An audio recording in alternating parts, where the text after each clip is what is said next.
1600-ലധികം സർവകലാശാലകളും 1,00,000+ കോഴ്സുകളും UG, PG, diploma, MS വരെ ലോകമെമ്പാടുമുള്ള സാധ്യതകൾ. കൗൺസിലിംഗ് മുതൽ വിസ വരെ, ഫോറക്സ്, ലോൺ, ട്രാവൽ, അക്കോമഡേഷൻ എല്ലാം ഒറ്റ ടച്ച്. വിദേശ പഠനം ആഗ്രഹിക്കുന്നവർ ഉടൻ വിളിക്കൂ 9001 56 800800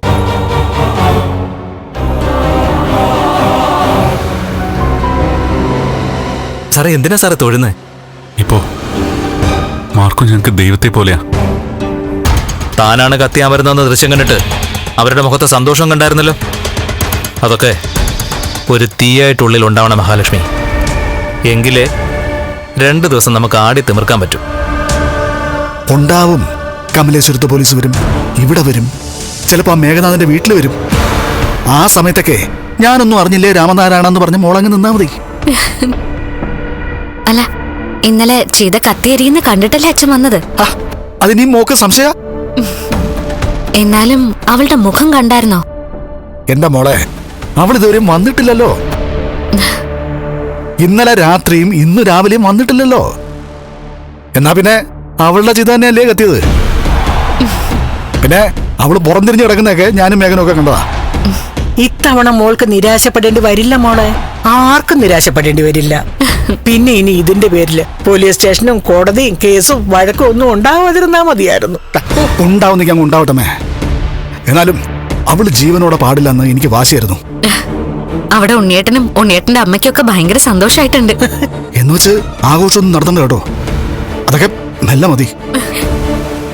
ഇവൻ പറഞ്ഞത് കേട്ടല്ലോ. കർക്കിടകവും കഴിഞ്ഞ് ചിങ്ങത്തിലെ ആഘോഷം മതി. വേണമെങ്കിലേ ഇത്തവണത്തെ ഓണം ഒരു 10 ദിവസം അങ്ങോട്ട് ആഘോഷിച്ചോ. അപ്പൊ പിന്നെ അത് ഓണത്തിന്റെ ആഘോഷം ആയിക്കോളും. എന്താ? അങ്ങനെ ആഘോഷിക്കാൻ പറ്റില്ലല്ലോ മുത്തശ്ശി. കുടുംബത്തൊരു മരണം നടക്കുമ്പോ ആ വർഷം ആർക്കും ഓണം കാണില്ലല്ലോ. മോളെ, അതിന് മോൾ എന്താ ചെയ്യേണ്ടതെന്നറിയോ? ഓണത്തിന് ഉണ്ണിയെ വിളിച്ചോണ്ട് എങ്ങോട്ടെങ്കിലും ടൂർ പോ.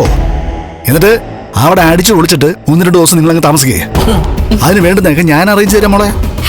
റൂം ഉൾപ്പെടെ ഞാൻ എടുത്തുതരാം. ഇനിയിപ്പൊ ടൂർ പോയില്ലേലും കുഴപ്പമില്ല അച്ഛാ. അവളെ ഇനി കാണേണ്ടി വരില്ലല്ലോ. അവളെ ഇനി കാണേണ്ടി വരില്ലെന്ന് മാത്രമല്ല മോളെ, ഇവിടെ ഒരുത്തിയുടെ അഹങ്കാരം ഇതോടെ അങ്ങ് തീരാൻ പോവാ. ഓ എന്റെ പൊന്നെ, എന്തോരു നെളിപ്പായിരുന്നു. അവള് അവളുടെ ജീവനേക്കാളും സ്നേഹിച്ച അവളുടെ മോക്ക് നല്ലൊരു ജീവിതം കിട്ടിയപ്പോഴേ അവള് തല മറന്നങ്ങ് എണ്ണ തേച്ചു. ഇനിയിപ്പോ അവളുടെ മരുമോൻ വീൽ ചെയറിൽ നിന്ന് എഴുന്നേറ്റ് നടക്കുന്നത് കാണാൻ കാത്തിരിക്കുക അവളുടെ അമ്മ. ഇനി അവൻ വീൽ ചെയറിൽ നിന്ന് എഴുന്നേറ്റ് നടന്നാലും ഓടിയാലും ശരി, അവനൊപ്പം നടന്ന അവളുടെ മോള് സന്തോഷത്തോടെ ജീവിക്കുന്നത് അവൾ ഈ ജന്മം കാണാൻ പോകുന്നില്ല. അയ്യോ, പതുക്കെ പറയാച്ചാ. ഈ സംസാരം കേട്ടാ മതി പോലീസ് ഇങ്ങോട്ടേക്ക് വരാൻ. അത് ശരിയാടാ, പതുക്കെ പറ. അപ്പോഴേ ഞാൻ അടുക്കളയിൽ പോയിട്ട് ഒന്നും അറിയാത്ത മട്ടിൽ അമ്മയോട് സംസാരിക്കാം. ചെല് ചെല്.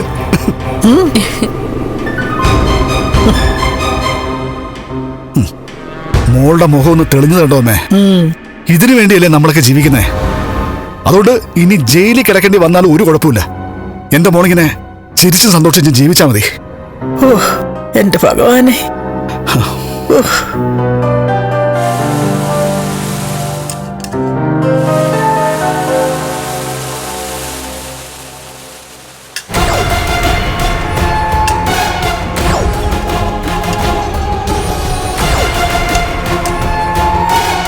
ആഹാ, മോളോ? മോളെ എപ്പോഴെത്തി? ഞാൻ ഇപ്പൊ വന്നതേ ഉള്ളൂ അമ്മേ. വാ.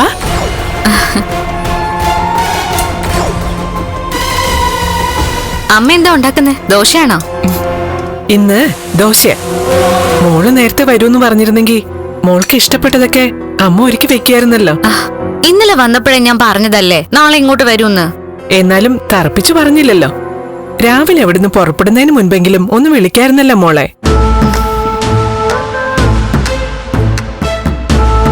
അമ്മ ഇന്ന് എന്തുണ്ടാക്കിയാലും ഞാൻ കഴിക്കും. ഞാനിന്ന് അത്രയ്ക്ക് സന്തോഷത്തില.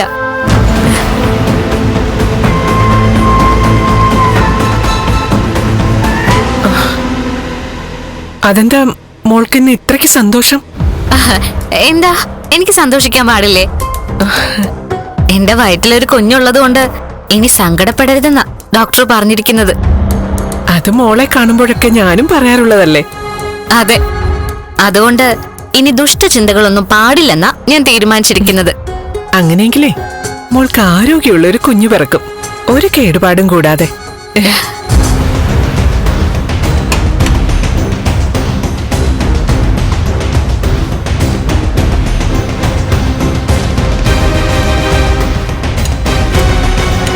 അല്ല മോളെ, ഇന്നലെ രാവിലെ വിളിച്ചപ്പോ ലക്ഷ്മി ഫോൺ എടുത്തായിരുന്നു.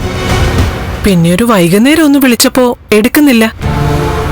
രാത്രിയിലൊന്ന് വിളിച്ചു നോക്കി, അപ്പോഴും എടുത്തില്ല. അവളുടെ കാര്യം എനിക്കറിയത്തില്ല അമ്മേ. അവള് ഫിനാൻസേഴ്സിലും തോമസ് വൈദ്യന്റെ വീട്ടിലൊക്കെ ആയിട്ട് നടക്കല്ലേ. വൈകുന്നേരം വിളിച്ചപ്പോ കണ്ണേട്ടിന്റെ അടുത്തായിരുന്നിരിക്കും അവള്. അവിടെ ചികിത്സയൊക്കെ നടക്കുന്നോണ്ടായിരിക്കും എടുക്കാതിരുന്നത്. പിന്നെ രാത്രിയിൽ അവള് ഓഫ് ചെയ്ത് വെച്ച് കാണും. അതെ അതെ, വിളിച്ചപ്പോഴൊക്കെ സ്വിച്ച് ഓഫ് ആയിരുന്നു. രാവിലെ അമ്മ വിളിച്ചായിരുന്നോ? ഇല്ല, കുറച്ചുകൂടെ കഴിഞ്ഞിട്ടൊന്ന് വിളിക്കാന്ന് വിചാരിച്ചു. ഇനിയിപ്പോ അവള് ഫിനാൻസേഴ്സിൽ എത്തിയിട്ട് വിളിക്കുന്നതായിരിക്കും നല്ലത്. അത് ശരിയാ. ഇന്നലെ ഉച്ചയ്ക്ക് മുമ്പ് അവൾ അവിടെ ഉണ്ടായിരുന്ന സമയത്തൊക്കെ എടുത്തായിരുന്നു. ഇടയ്ക്ക് ഇങ്ങോട്ട് വിളിക്കുകയും ചെയ്തു. വൈകുന്നേരം മുതലാ കിട്ടാതായത്. ഇനി വൈകുന്നേരവും കിട്ടില്ല, രാവിലെയും കിട്ടില്ല, രാത്രിയിലും കിട്ടില്ല. അല്ലമ്മേ, ദോശയ്ക്ക് ചമ്മന്തിയാണോ? മോൾക്ക് വേറെന്തെങ്കിലും കറി വേണോ? കടലക്കറി ഉണ്ടായിരുന്നെങ്കിൽ കൊള്ളായിരുന്നു. അയ്യോ, അതിന് ഞാൻ കടല കുതിർത്തില്ലല്ലോ മോളെ. ഞാനേ മുട്ടക്കറി ഉണ്ടാക്കി തരാം, എന്താ? അത് മതി.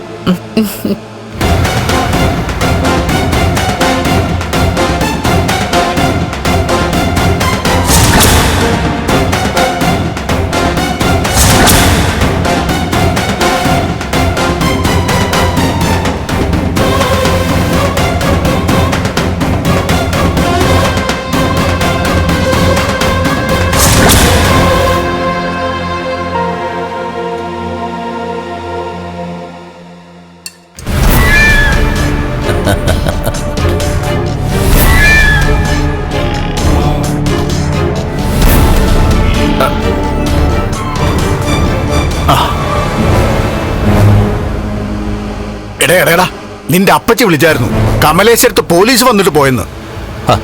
കമലേശ്വരത്തെ മരുമോളെ കാണാതായത് പിന്നെ പോലീസ് വരത്തില്ലേ? എടാ, അവരിങ്ങോട്ടും വരത്തില്ലയോ? വരും. എന്റെ അച്ഛൻ അതൊക്കെ നമ്മൾ പ്രതീക്ഷിക്കുന്നുണ്ടല്ലോ.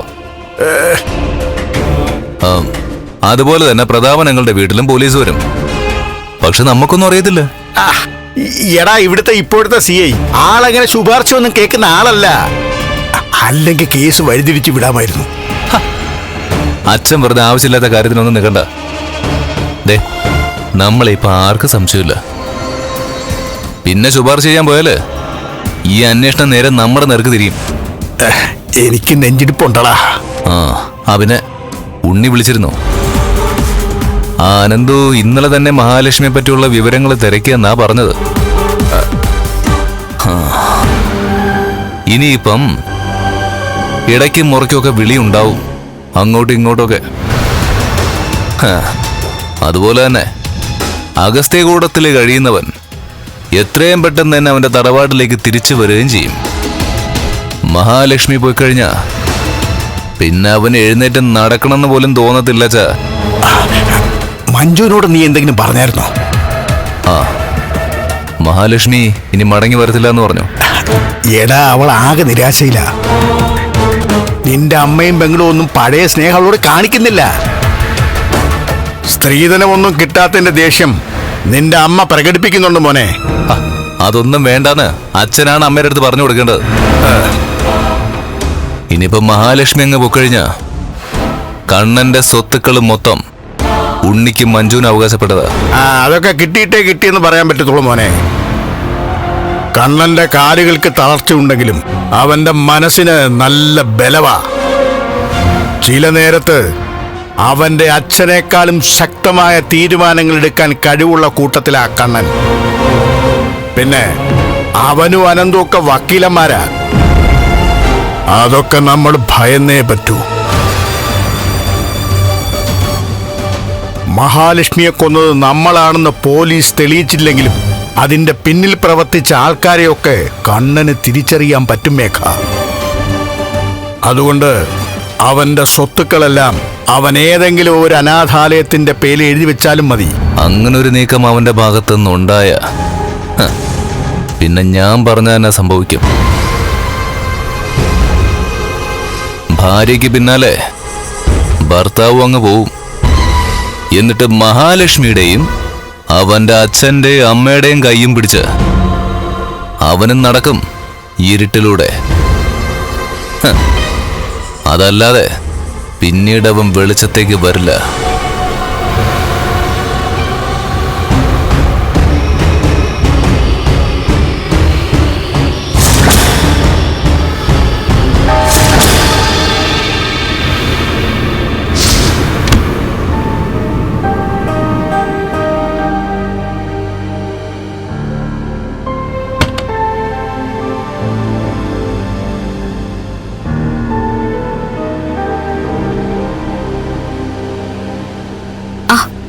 അച്ഛാ, ആ, അവിടെ പോലീസും പട്ടാളമൊക്കെ വന്നിട്ട് പോയെന്നാ ഉണ്ണേട്ടൻ വിളിച്ചപ്പോ പറഞ്ഞത്. ഇപ്പൊ എന്തായി മോളെ, അവളെ കാണാനുള്ള കാര്യം ഉറപ്പായില്ലേ? ഇത്തവണ അച്ഛന്റെ നാവ് ശരിയാണെന്ന് എനിക്ക് നേരത്തെ മനസ്സിലായതാ. ഡാ, ഇനിയിപ്പോ പോലീസ് ഇങ്ങോട്ടെങ്ങാനും കയറി വരുവോടാ? എന്താ സംശയം? വരും, ഉറപ്പായിട്ടും വരും.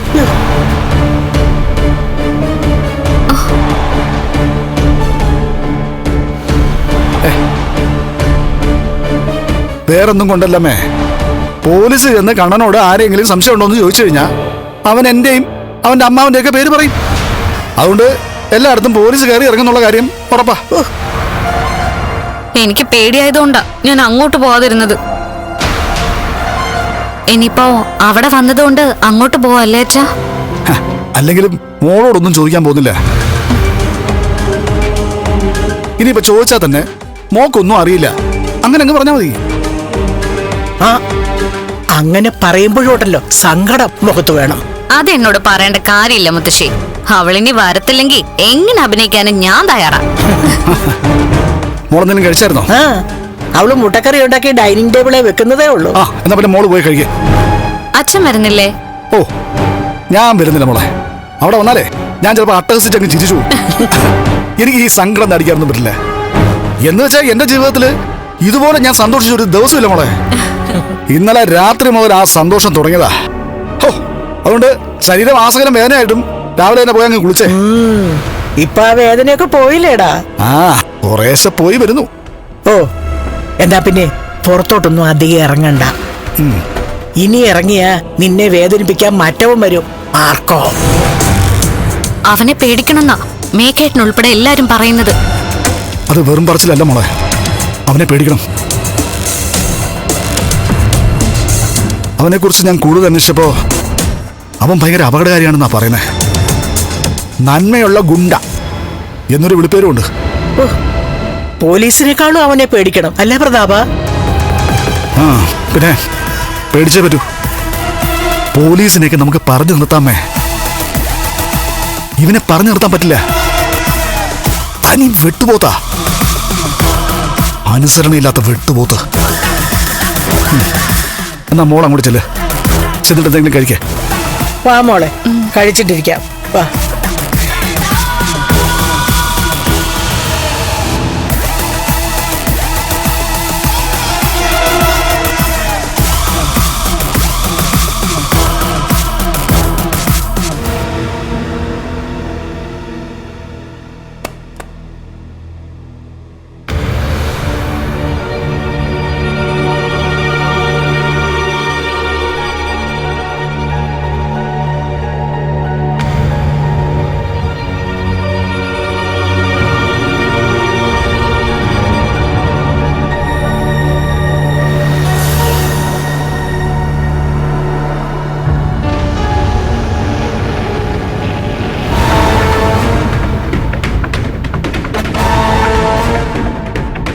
അവളെ വിളിക്കുമായിരിക്കും.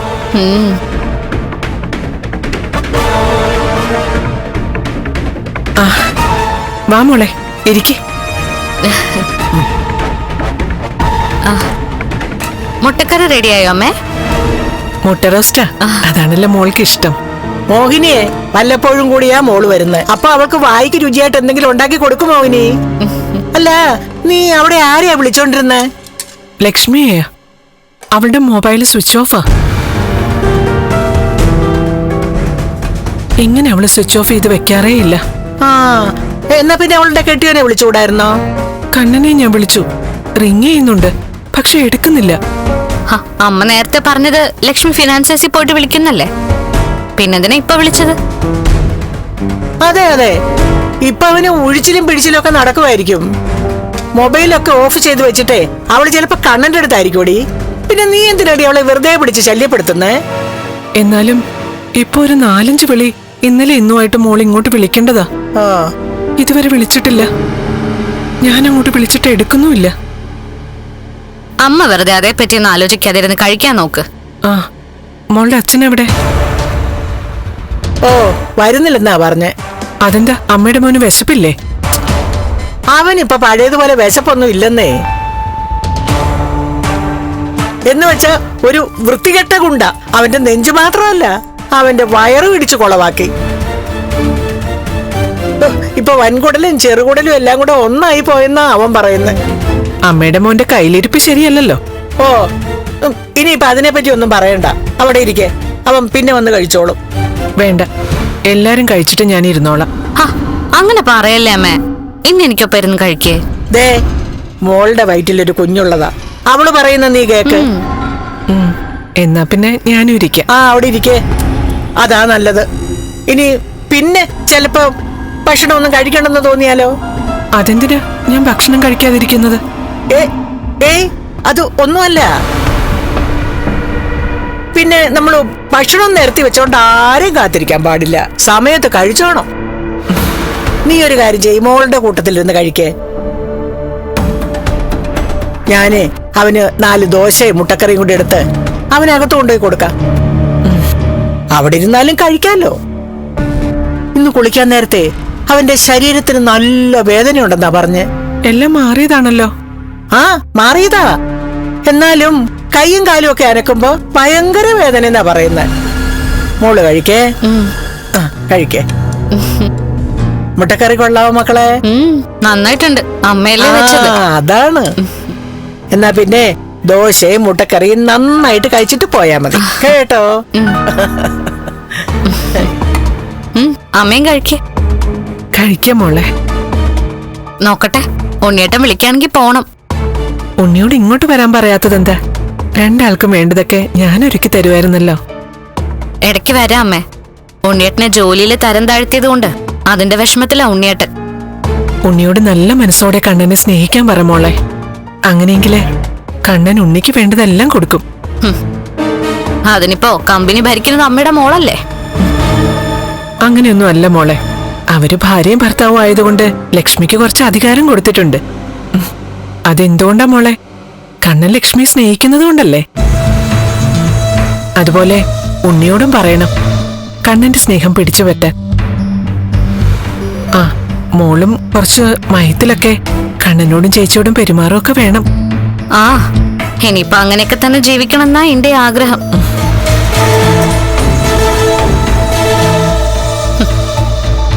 കഴിക്കേ. കുറച്ചുകൂടി കഴിയുമ്പോ ഇനി കഴിക്കാൻ സമയം കാണില്ല, കരയാനേ സമയം കാണും.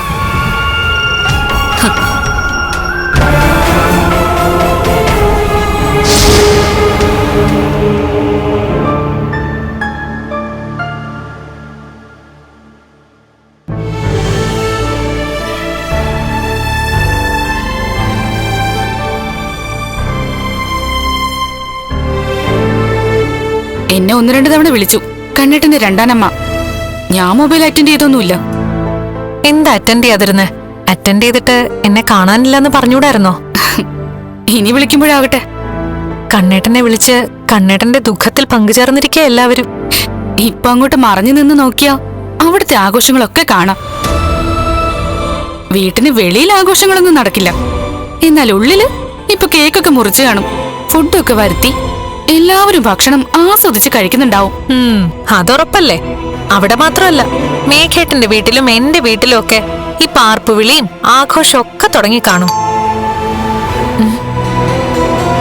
ആരാ നോക്ക്, എന്നിട്ട് ഞാൻ അങ്ങോട്ടേക്ക് വരാം.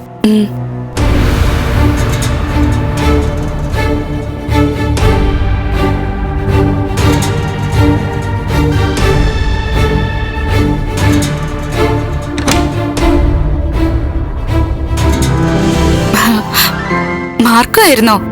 ആ, അകത്തേക്ക് വാ. മഹി, പുറത്തു പോര്. നമുക്ക് വേണ്ടപ്പെട്ട ആള് തന്നെയാ വന്നിരിക്കുന്നെ. ആളകത്ത് തന്നെ ഇരിക്കുക. അത് മതി.